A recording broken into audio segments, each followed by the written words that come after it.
Hi everyone, this is Ruby Blow of Development Counts. I'm hoping someone's able to hop on here and confirm that you can hear the audio. So for now, until someone joins, I'll just keep recording as if that's the case. As many of you know, I'm a licensed professional counselor and I'm connected with a lot of colleagues on Facebook and also LinkedIn and a few on Twitter. I'm not on Twitter as much. Hey, I don't know who just joined, but can you let me know if you can hear me? I'm using my earphones and I want to make sure that this audio is coming through. Hi, Salonda. Yeah, can you write me a note and let me know if the audio is coming through? Okay, it looks like probably you can hear me. All right, so I'll keep going.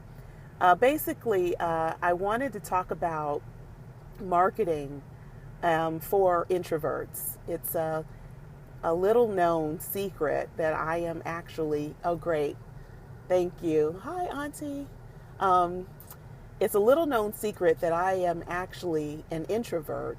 And so people who know me well actually know this about me.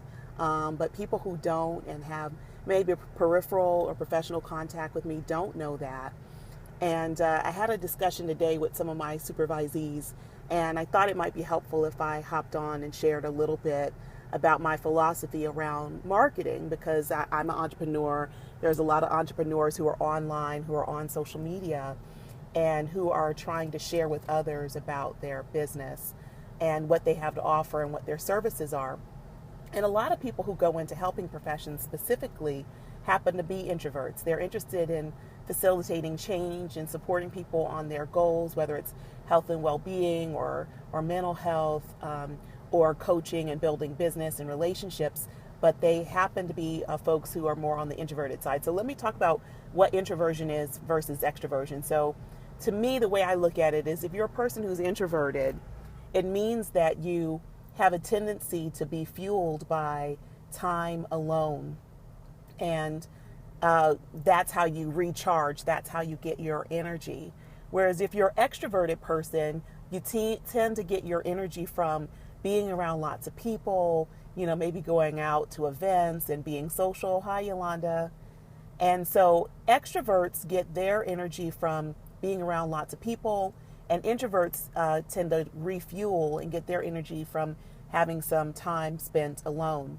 So it's not so much about being shy as being introverted, although some introverts are also shy.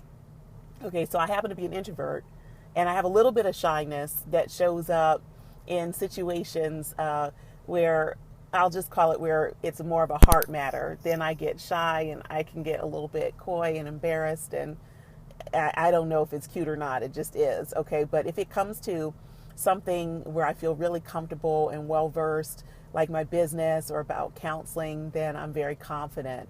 And so I'm sure a lot of you can relate to that. So how does this relate to marketing? Well, I just really started getting engaged with social media in 2015. I had a Facebook page, but I wasn't very active. I just kind of would log in every now and then and accept friend requests. Hi, Sherry. I would accept friend requests from people. And so thankfully that got me to a good number of friends. So when I decided I wanted to get more engaged on Facebook, I think my very first post was something like, I'm watching Purple Rain on VH1. I didn't know what to post about. I was like, well, I'm just going to post about, what I'm doing. And then as I got more comfortable, I started to share more just about day-to-day things, whether it's that I'm working out or what I'm eating or about serving my community, my tribe, as I call them, which is counselors and coaches. And increasingly, I figured out that social media would become a platform where I could share a message with many people. I have a lot of good people. Thanks, Yolanda. I have a lot of good people in my life that I want to stay in contact with. But as an introvert, it was very difficult for me to really do that in a way that wasn't depleting for me. And so by connecting with people on social media, like I can send this message now to everyone that I want to share with, and they can receive that all at once as opposed to me trying to have phone calls with everyone and trying to keep up with everyone. So it's not necessarily about the likes, although I like the likes, I like the loves that I'm getting as I'm talking. It's really about practicing putting yourself out there and recognizing that we're all basically the same. We all put our pants or our dresses or our shoes on the same way. There isn't something that I'm going through that isn't similar to something that someone else has gone through. And I think in order to market yourself, you really have to let go of some of that self-consciousness, let go of the idea of being perfect. Most of the time when I am going to go live or even shoot a video, it's off the cuff. I'm not writing down everything that I'm going to say. Why? Because that means there's more ways to mess up. Whereas if I'm just sharing like from the heart, something that I want to share with people, it's a lot easier, just as if I'm just talking directly to you, Yolanda, or Sherry, or Salonda, right? So it's much easier if you think of yourself as just providing a message to a person as opposed to a message that's going to serve lots of people. Every now and then, like I posted something earlier today for counselors that was really specific to something with our board rules. And sometimes I have the thought to myself, well, I just posted something yesterday, a video. Should I post another one? Maybe people are getting sick of me or whatever. And then I remind myself that there's maybe one person that needs that message. There's one person that needs that reminder about that regulation or that board rule. And I have to let go of the idea of what people are going to think about it, what people are going to think about me, whether or not they're going to approve, whether or not they think I post too many pictures of myself or share too much, or whether they think I'm too opinionated. Thank you, Salonda. Yes, it's all about being authentic. And when you get used to the idea that some people are going to like it and love it, or like it or love it, and some people aren't, and they're going to skip by and they're not going to respond, or they'll be kind of a lurker. They'll be paying attention to what you're doing, but not really letting you know what they think about what you're doing.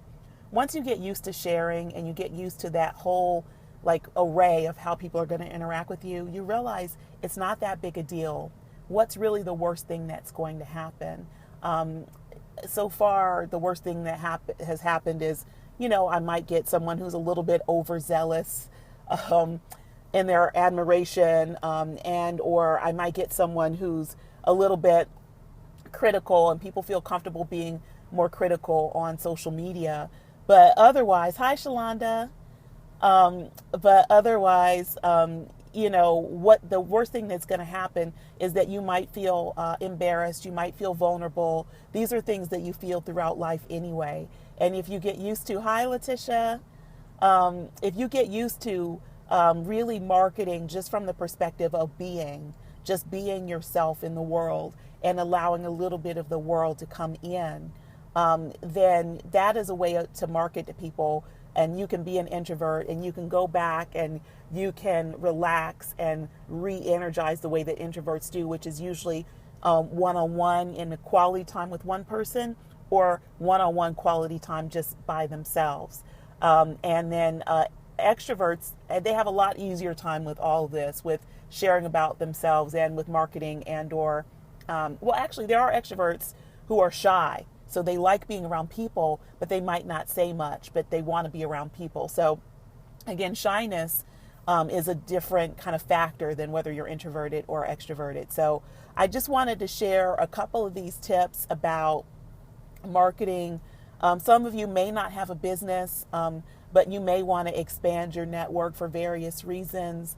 And I encourage you, find your tribe, stay connected with people, by sharing. When you're ready to shut down and not share as much, you just do that. Sometimes I do that. I don't think it goes noticed, which is fine, but I'll be mostly silent for a day or two and just share what other people are talking about. And I interact a lot on other people's posts. So some people might wonder, I get a few questions. So how do you get so much, interaction on your posts? I think it's because I'm genuinely interested in people, and I engage with most of the people who I'm friends with on social media if they are posting and sharing. And they may never engage or very rarely engage on something I'm doing, but because I'm really interested in what's happening in people's lives, I engage with them anyway. So don't look so much for getting the like. Just look for being genuine and true to yourself and what matters to you. Okay, so I hope some of you have found this helpful. I literally had to leave my office to come do this live video because I'm having some kind of internet, a Wi-Fi problem at my office. But I'm over here in Decatur near my favorite spot, Rainbow Grocery. So that gives me a reason to go in and get a snack for in between sessions. So in the meantime, keep sharing your message, share what you do, share what matters to you, share from your heart, and your tribe will find you. Okay? Take care, everyone. Have an awesome Friday. Bye.